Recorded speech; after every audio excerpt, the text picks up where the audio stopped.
Hi, friends.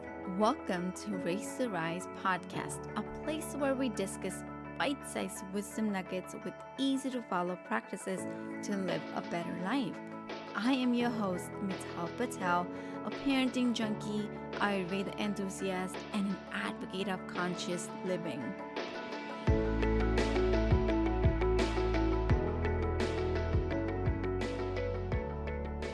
As the first month of the year is settling down, we've all seen a number of goals floating around the internet world. And one of those goals is about our eating habits. Now, how many of you are so concerned and curious about your eating habits and how we look and what's our ideal weight and, the weight management and the body shame and how we make peace with our food and redefine our health. So that is what we are going to talk about. We're going to have a conversation today with Jennifer D'Amato, who is an intuitive eating counselor and a coach. She specializes in helping women, specifically women, reconnect with their bodies and making peace with the food and redefine this whole physical health so she can walk away from the diet culture and embrace all the life she has to offer. And this is why I was so excited to bring Jennifer, because she not only takes us away from the diet culture, but also helps us embrace our body, embrace our food, and look at what's in our plate. Instead of feeling guilty about it, embrace what it is. And we also touch points upon quote unquote picky eaters. I don't like to label kids as picky eaters, so you will see the reframe that we're sharing in our conversation. So please welcome the intuitive eating mama podcast host who is married to her husband for over 21 years. She is a mom to 4 brilliant intuitive eating daughters, and when she has downtime, you can find her hanging out with her daughters or cooking up something yummy in her kitchen. So let's welcome Jennifer D'Amato, our intuitive eating counselor and a podcaster. Jennifer, thank you so much for giving us opportunity to hear your wisdom and learn from you. And we're just so honored to have you with us, because today's topic, like I mentioned earlier, is going to be mind-blowing because we really need it. Specifically, I want to say parents really need it.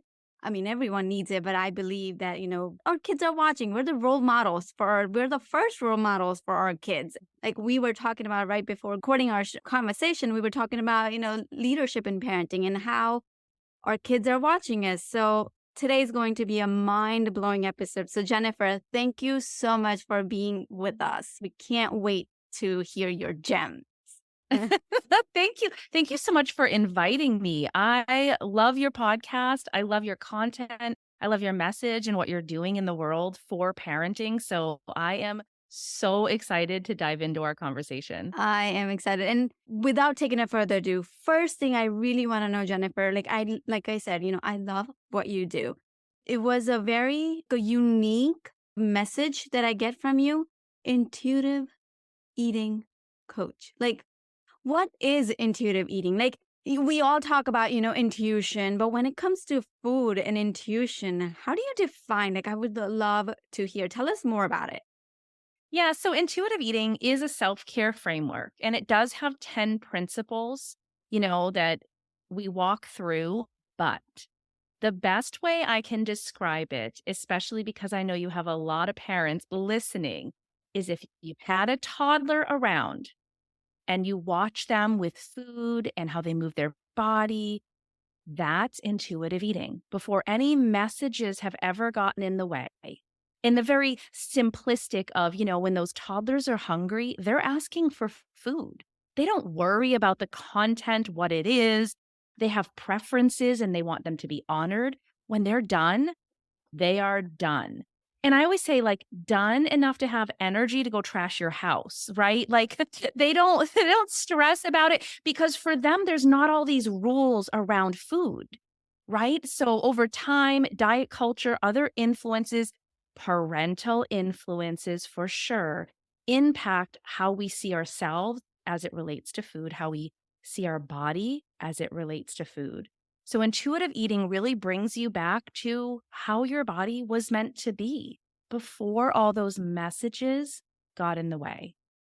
Wow. You know, I must say, like, how you're giving us analogy of, toddler eating the food and just, they don't think about anything else. Like literally, I wanna say an hour ago, my husband called, they're out, and he's saying, every hour he's asking for the little guy is asking for food. And I said, well, okay, he must be hungry. He's in charge of his body. He knows. Because as adults, we subscribed to this ideas of like, there's a lunch, there's breakfast, there's lunch, there's snack, there's dinner, and that's it. There's nothing, and I understand that, we want to follow the structure. We all, but then we also subscribe to the idea of diet and guilt, and so that's what it's kinda like how you're saying, getting in the way, and so I love what you mentioned, like, eat like a toddler. Eat like a toddler. Now, listen, that doesn't mean you have to wear your food all over your face. I mean, hello. However, the toddler's not questioning every food choice. The toddler's not questioning food cravings or that some days your body needs more than other days. Like, think about how often we stress as adults if our body seems to need more. Now, we're so consumed with thoughts about food. Kids don't until, again, those messages come in and they do start questioning themselves, but they don't think about food until they need food. And then when they're done, they don't think about food again until they need food again. And so, what I do working with women is helping them get back to that point. And that's usually like one of those first, I can't believe this is happening things because they didn't even realize how often they were thinking about food until they're not. That so many of their thoughts all day long. And again, this is even after leaving diet culture, because what does dieting do? It is like an obsession, even if you're not feeling obsessed, but it really is borderlining on obsessive thoughts about food because you're constantly, can I have this? Should I have this? Well, then if I have this, then I feel guilty. I feel shame. And then we're speaking these things out loud. We're talking about this role as leader in our home, right? And we're speaking these things out into existence, which can have our kids internalizing those messages. And I think that's the part, that I think is important to touch on when we think about the, parenting and relationship with food and all of that. I hear from parents like, my kids have heard it, but I haven't heard it back from them yet. Maybe they're really young. And then I work with the women who said, oh, yeah, I didn't think about it when I was a kid. But how many of those messages have become part of how they view themselves and food because they've internalized all of those messages when they were young? And I'm not here to like shame parents. I was that parent. I was totally that parent doing that. And I noticed it was having a negative impact. I noticed it was starting to shape and form how my kids saw food. It was one of my wake up calls to go, this is not what I want to pass on. This is not the legacy I want to leave is my kids watching their mom, dieting and constantly thinking and talking about food in my body. Like, I don't want to pass that on. Yeah, no, I love that. I wanna piggyback on the point what you said, they internalize, because I truly believe that our words become their inner world. And so what we talk about food, how we look at food, or because subconsciously, consciously, how whatever we want to call it, we are verbalizing it, out loud, and they hear us. And forget about words. Our kids can sense our energy more than our words and actions, right? So if we're feeling guilty and if we're eating the choice of food with guilt, we're also sharing the guilt energy with them, absorbing with us. I mean, it's a shift in our whole like physical home, right? There is something happening in there and it becomes a norm. That's when it's scary too, right? Like it's such a norm you don't recognize it until something makes you go, "Wait a minute. This isn't normal. Like this isn't how it just always is." I should tell when we start questioning these hidden rules, and that's what I like to call out, like these hidden rules. I mean, even a simple one like clear your plate. You need to eat everything on your plate. I mean, how many of us grew up with that message? You have to eat everything on your plate. I can still hear my mother in my head telling me I couldn't get up from the table. It was okay, don't laugh. Okay, laugh if you want to. It was tortellini. Do you know what tortellini is? I mean, it's like less than ravioli. Ravioli, I mean, I'm here for, but the tortellini for some reason I couldn't get on board. And I sat there for hours. And it was this, I mean, talk about forming your relationship with food and then internalizing this message that you can't do anything till that food is gone. Those things stuck with me again without question until I started questioning it. And then it was like a domino effect. I just started questioning everything. And what I realized is everything external had been defining food for me, eating, like exercise, my body, like everything external. So when we start kind of peeling that back, it can be a lot to take in, going through that process of starting to unpack those messages that have become that internal dialogue. No, I totally agree. I love that, unconsciously, unintentionally, because that's what we learn from society and from, what's been passing on from generation to generation. And so the whole message is, you're not getting up without finishing that food. It just happens. Doesn't matter how conscious of a parent you are right now, too. It's sometime, maybe back in the day, it happened. And so I am also, I've also been through that. I've said it in the beginning of my new as a new mom, and now it has been it's a switch. And so for the parents who are listening to us, because I know Jen and me, we're both like we kind of had conversation before this, and we both have like a same bandwidth and same vocabulary, as in telling our kids that when our kids are saying that I'm done, it's like okay, I believe you. You are inside your body. You know better than I do. And so, like you said earlier, some days you want to eat more and some days you want to eat less. And so the child knows better what they want. And so I think it just, we need to unlearn what we've learned so far with the relationship, with food and, just even guiding kids with that and relearn what you're talking about, teaching them how to eat intuitively. Yeah, I mean, and it's hard to do that work, right, on with your kids if you have not done that work on yourself, which is what I heard you say. Like you had to have those ahas, those peel back, the dominoes, right off, like everything happening for you. It's that same thing they say on the airlines. You put the oxygen mask on yourself first. I mean, it applies everywhere. And it really does apply here that you literally need to breathe with more ease around food before you can help anyone else. But I get that it's hard. I get that it feels difficult because you haven't known any other way. But imagine if your kids never question themselves around food. Like they always trusted. I always envision like, what would that have been like if I never had questioned myself? Like, wait a minute, I thought I was done. I'm not. Like you'll have to keep eating or I feel like I'm still hungry and then I'm shamed, and feeling guilty for wanting more. What if I never had those messages in the first place? Like it always like this is what I'm hoping that I'm imparting on my children now. That they are intuitive eaters. I still feel like I learned from them now, even though, I'm the one who brought that into our space. They're constantly teaching me because they have, of course, less years with those messages, right? They didn't hear that as long as I did.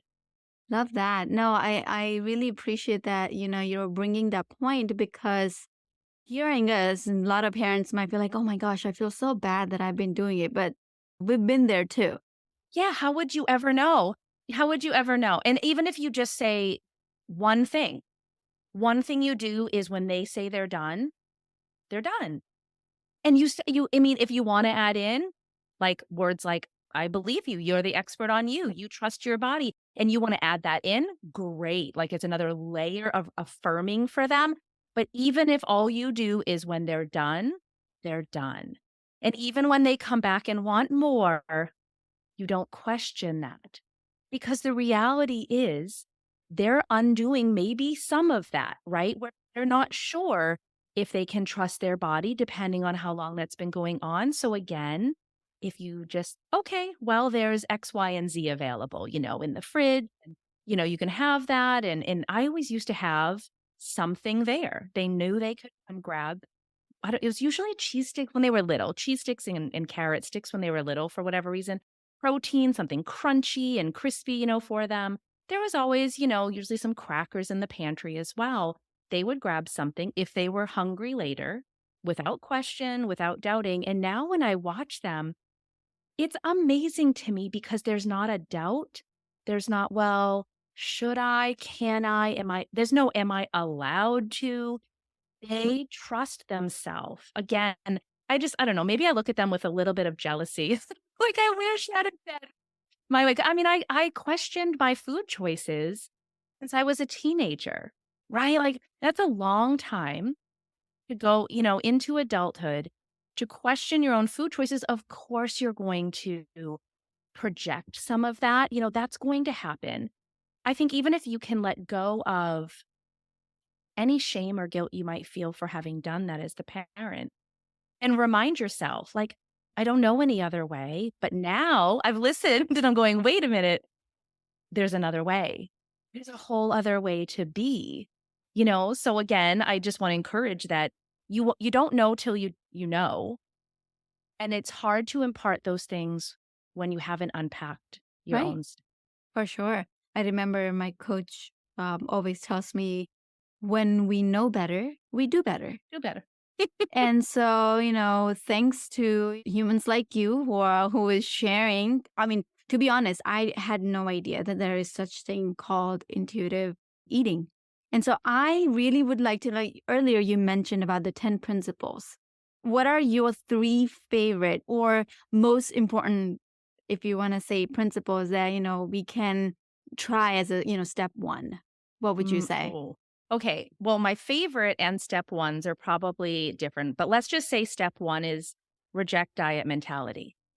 You can't really do anything else when it comes to intuitive eating if you're still really just embracing dieting and diet culture's message about how a body should look, what your weight should be. I really actually address this very clearly in the work with the women I do and point out the flaws and misinformation and problems with the BMI, that it is the worst gauge of health. It's actually not. It was never meant to be an individual gauge of health anyway, but I won't get deep into that. So if I'd say the number one is rejecting diet mentality and keeping in mind the only reason we call it intuitive eating is because dieting exists, because it's just eating. Like when you really get down to the nitty gritty, it's just eating. But I have to say, if I had to pick like a favorite principle, it's making peace with food, with all food. And what that means is that you've taken out the emotional value on any food. There's no good and bad. And some of my clients, like, they have to remove words like healthy and unhealthy. We can talk about nutritional value and nutritional content, but that's different. We actually have to take out the judgment of food, good and bad. And that to me, that was the game changer, for me personally, because all of a sudden food became neutral. And when food is neutral, it doesn't have power over you anymore. You're the one actually in control. Love that. Love that. Anything or any new changes we want to make or we're learning something, there's always a mindset shift. And so that diet culture, because we're so wired, that's what we're hearing on a regular basis. Why do you exercise? Oh, so I can, maintain my weight. Why do you do this? It's so that I can, somehow it's always connected to the scale, to the number, and it has become a number game. I'm so glad that that is like a first piece that, step one. And you mentioned about, differentiating healthy and unhealthy, and I will confess that at one point when I got into like, what's healthy, what's unhealthy, whatnot, I obsessed so much over what's healthy. And so I've been there, and that, like what you're saying, making peace with it, it's so important. Like, fine, like I understand, But instead of calling it unhealthy or instead of calling it, something that's not suitable, call it as a fun food. And so in our home, because we went to like, no dairy and, vegan and stuff. So we had like certain food that we were like, okay, we're not going to eat anymore and whatnot.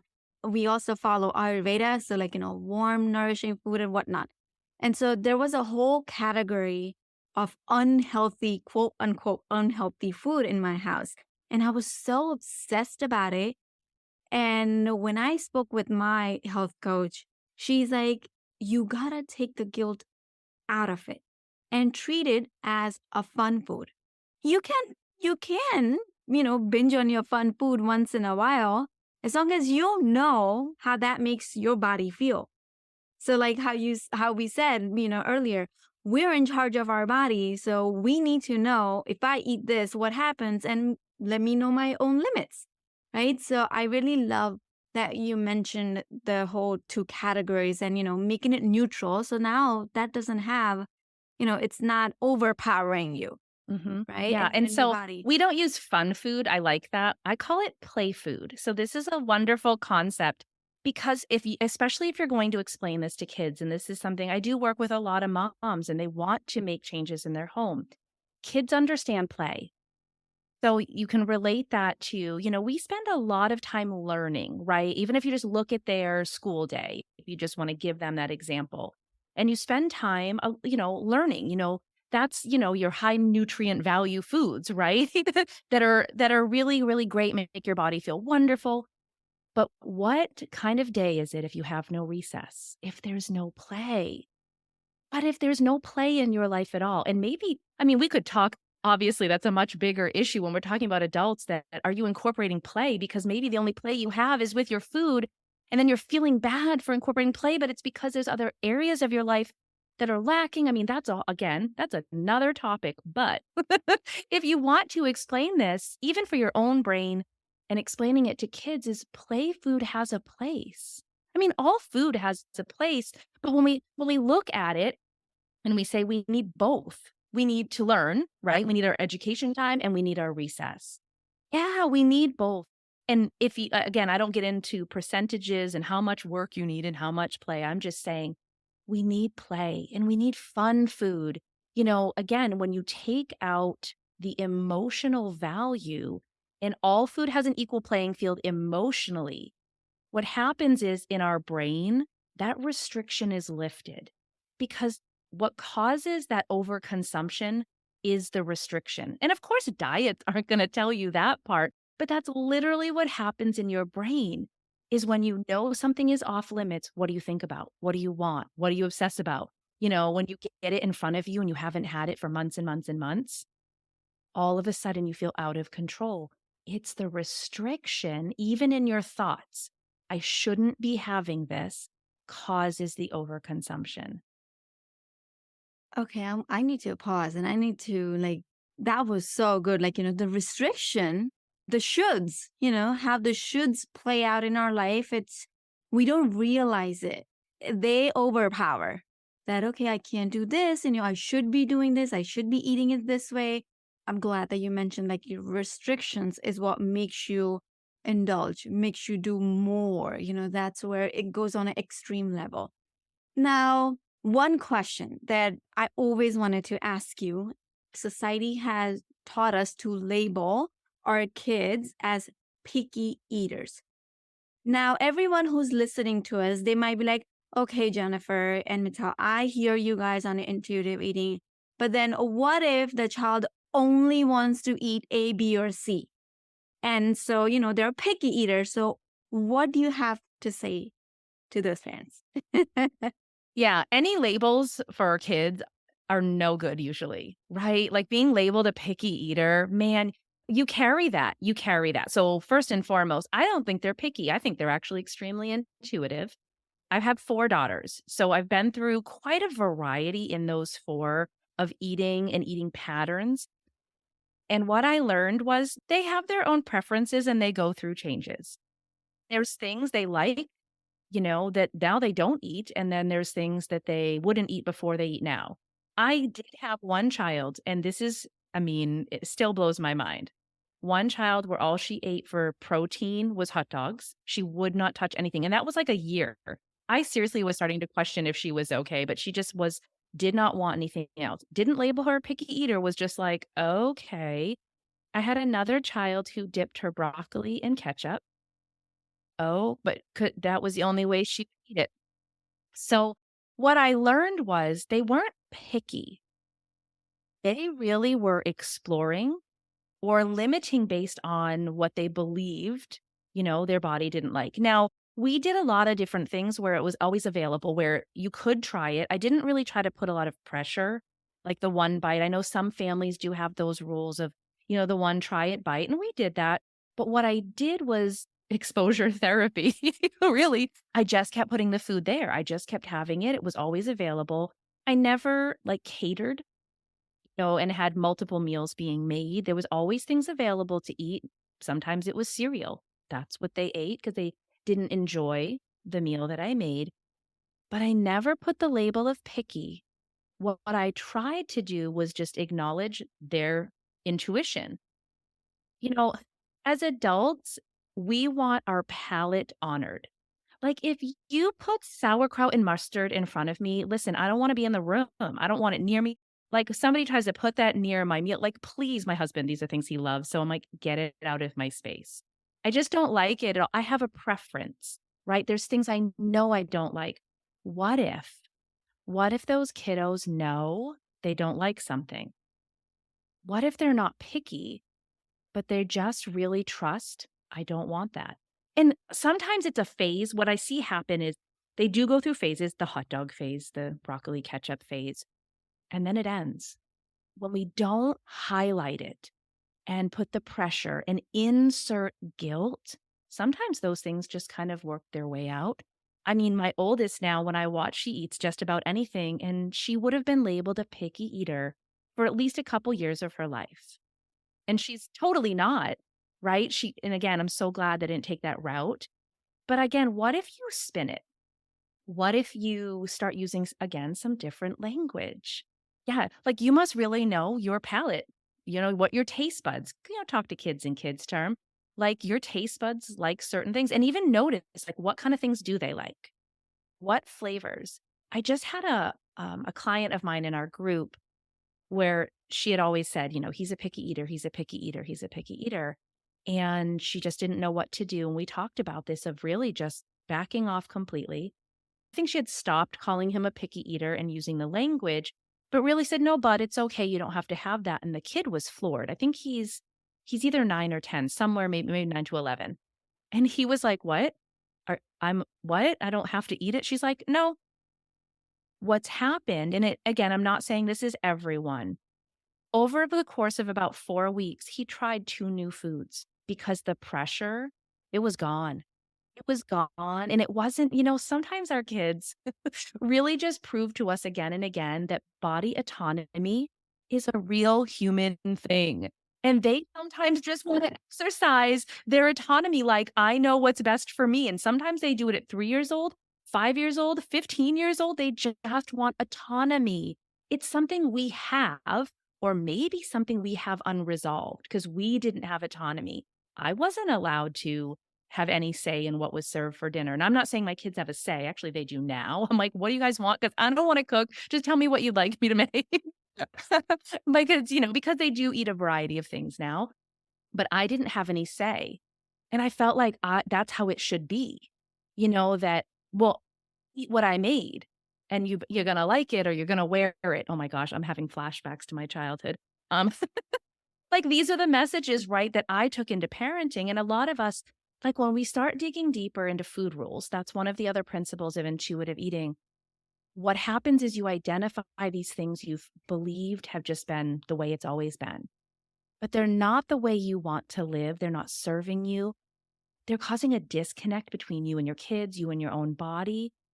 And when you try on, and that's all I'm suggesting, listen to this episode and try on not calling your kids picky eaters and see what happens when you let go of the Mhm. expectation. I love that. And I totally agree on, not labeling our child. words have energy. I love that, you say that she or he has preferences. And the word that I use in my house with my kids is that they're very selective. They know what they want. You Yep, know, that's a great word. They're they very know it. selective. I like that. They're selective, and they have their preferences. They know what they want. And so I don't have to worry about that they're gonna give in to people pleasing, or they're not gonna know what they don't like, and they're not gonna just eat or do just because somebody else likes it. Right? Yes, It yes. I mean, think about the bigger picture. That's what you're saying. right. Like, what if they're not the kid who falls to peer pressure later? That's so good. I like Right? that. So like my older one, and both of my kids are selective with food. My older one, he's 12, he's more selective than my little one. I never gave him options. And I initially, of course, as a new mom, like, that's what I was taught, that's what I knew. If he only ate one thing, I would just keep giving him that one thing. And I like how you said, having a palate. Like, just keep it on the plate. Keep reintroducing. If the child doesn't want to eat, doesn't want to eat. It's in the plate. When they feel like they want to eat, they'll eat it. There's a book and it talks about food platter. And so the author says, I don't recall the book name, but the author says that, with kids, when they're selective, all you do is, you give them two or three, whatever meal that you made, the options, and it's in the plate. And then you don't tell them what they need to eat. They will eat what they want to eat based on what's served.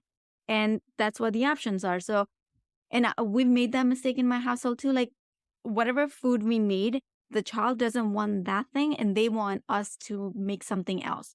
And so my mother in law used to make it specifically like, okay, even if she had to cook 4 meals, she will do it. And I said, that is also not, what we're doing. Like, I am not giving in. And so one of the things that I've started doing is every Sunday we sit, I sit with kids and they get to decide what we're eating for, I give them options like, okay, I need 5 lunch ideas, I need 5 dinner ideas, 5 breakfast ideas, 5 snacks ideas. And then, if they come up with something good, if they come up with something, then it's good. If they don't, then I give my suggestions. And then we write it down. So I involve them in creating what we're eating next week. So that's number one. And then the second thing is my little one's 5. So of course, it's possible that he decided that day that I'm going to eat rice and curry on Wednesday, but when the Wednesday rolled around, the rice and curry's on the dinner table and he doesn't want that. I just want noodles. I don't want this. So my mother-in-law would get out. I was like, "All right, relax. We're going to do this together." And I said, "I understand that you love noodles.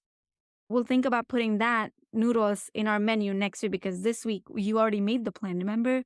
You made the plan. You told that you want to eat rice and curry. So this is rice and curry, but you try it. If you don't want to eat it, that's okay. It's right here." So that's another thing too, like because I love that idea of, keeping a couple of options open too for kids. But at the same time, for me, it didn't work out because then they were asking, different foods, and my mother-in-law, we all lived together. So she would just get up and she would cook. And that's also, I didn't want that to happen because once they grow up and they go out and if they don't get choice, then what? I also wanted them to learn to adjust a little bit as well according to the situation. And, if that's something, they can do it, right? According to their body, their needs, whatever. And so I also wanted to make sure that they learn to adjust and, work it out that they created the plan. That's why I involved them in the plan. For me, I know that it's not feasible to make 3 meals. Oh gosh, no. Oh my god. If I had the time and energy and even desire to do it, fantastic for everybody involved, but that doesn't seem realistic. But there's almost always cereal. There might be cheese and crackers. Yeah, and it really was a lot when they were younger. I don't notice it as much. There's sometimes I'll have food that they're not as interested in, but I have involved them, with the planning. And you're right. They might still show up to the day and be like, pass. And that's okay too. I'm not changing my whole world around and keeping the kitchen going on and on, but we're not inserting guilt or shame and we're not restricting in any way. What we're doing is gentle teaching and gentle guiding in those moments as well, which has a huge impact. It's a different message than you eat it or you get nothing at all. That's a very different message That's than what you're yeah. sharing. Right, right. No, for sure. Like, they have okay, yeah, I get it that you want to eat noodles, we'll make it next time. So this is what we have. Or if you don't want, then this is another option. So these are the two options, you can pick and choose what fits your body. And it always works. And it has lessened the tantrums in my house. So that And works. you know what you're doing in that as well is perceived restriction can cause a whole slew of issues, especially in our adult brain. It's like even perceived restriction. And what you're saying is, this is in the plan. The noodles are in the plan. That as adults, we need to work on perceived restriction because when again, we believe we can't have something. No, we believe we can't have it, what happens to us? Like our stress level, our overwhelm around food, and then how we feel when the noodles are finally there. You feel out of control, right? With that perceived restriction. You even settled that part in his brain that there is no restriction. And again, I'm using that word, not that he would necessarily view it that way, but that's really what has happened to us over time before we've healed our relationship with food is we've had perceived restriction. Well, I can't have that. I can't have what I want. So I mean, you're taking it into such a beautiful, beautiful way with your kids, which is so refreshing to hear, but so different. Like we said, like what we heard, is the Right? messaging around the dinner table. Right. I am so glad, Jen, you have brought so many good ideas on the table for us to discuss right now. To me, I actually never thought of that as a perceived restriction. So thank you for teaching me. I'm walking away with that new word in a new concept. In a way, it makes sense. Yes, that's what you're saying. You're right, but I never thought of it that way. That's what I'm doing. So I appreciate that. This was amazing. I can just go and ask you more questions and questions. I have so much that I want to ask. But before we let you go, I would love it to know because you mentioned a few times that you work with moms and you help them with the whole mindset and intuitive eating. If you can tell us a little bit about what do you do, and how do you help and where can my people, where can parents find you? Yes, absolutely. Well, first and foremost, I hang out on Instagram. So if you want to come find me, it's Jennifer underscore intuitive eating life. So that's where I am. I'm posting all the things, speaking all the things, calling diet culture out for sure. And every so often you might see a kiddo of mine up here. But the way I work with women, the majority of it is in a group setting. And I'll tell you why I do it that way. It's the nodding of the heads effect. So, what happens in a group setting when you're walking through this intuitive eating journey and healing your relationship with food and your body, you can feel so alone. Diet culture is really, really good at keeping us isolated, feeling shame and guilt. And what I found was even the women I was working with one on one, which I do on occasion still work one on one with women, they wanted the community because they were feeling like, okay, Jen gets it, but they still felt a little alone. So I created this group space and there's the literally the nodding of the head effect. And that's the feedback I get every single week from women is I'm so grateful that there's other women out there who get what I'm going through, who get the struggle, who get the wins even, who get the how amazing it is when things are different. They get both sides of that. I actually just had that happen recently where something had happened and they brought it to the group chat that we have in there and they were able to just support one another. I'm there too, but for them to feel so connected and the words were, I'm so glad I have this space because other people don't get it. I really know personally how isolating diet culture can be, or when you feel guilt and shame, like those are isolating emotions. So, what I create is a space that is completely welcoming. We focus on having a lot of self compassion no matter what, and that everything that happens, we learn from. So, that's how I work with women. I do work with women, a lot of moms, and moms with kids of all ages. But you don't have to be a mom to work with me. It just happens to be I'm a mom, and I know that that speaks heart to other moms. I mean, if anyone could see me right now while you were saying, I had such a big smile on my face. Cause just hearing how you're supporting moms, because like you said, it is very isolating, specifically when you're a mom yeah, you love food, but then, there's a lot of shame coming around from outside and, you want to work. And it's just like, instead of I want to work, it's like I have to work on it, kind of a mindset. And when you are supporting them to shift that whole paradigm and taking the mindset from number game to like, to eat what you like and just work on yourself and like mindset, that's just amazing. And I love that what you just said, like, how one of the moms said, like, that you get it because we don't get that space. And so, for those of you who are listening to us, follow along Jen and her journey. And yeah, there is a lot of laugh too. Just, I don't know, you didn't say that anything about that, but I love watching your stories. And once in a while, how you're showing the food and you involve your kids and everything. And I also love the pep talks that you give out some days, and the board messages are really awesome too. Oh, I did my Sunday felt board, I had no idea that it would be so popular on Instagram, but y'all come for the Sunday felt board, stay for the ridiculous reels, come for me calling out diet culture. I have a podcast as well if women love podcasts and wanna add another one, The Intuitive Eating Mama, that's me. I put that on there as well. I'm here to speak truth, but also bring some joy. Like, food can be fun and it can be enjoyable again. It doesn't have to come with a side of guilt or shame, and you can feel comfortable in your body. Well, thank you so much for that message. I really needed to hear that. So I appreciate you, Jen, and thank you for sharing everything. Like, I think I'm gonna have to listen to this episode twice or maybe three times just because there were so many things that hit home to me, what I've been through, and what I have seen, and what I'm unsubscribing. So thank you again. Like, just can't wait to Thank for you. everyone else to listen to us. Thank you so much for having me. This was such a great discussion. That's it for this week's episode of Race to Rise. Be sure to sign up to our email list at risewithmital.com and join us again next time for more wisdom about life, kids, and everything in between. I am Mital Patel, wishing you happy raising and rising.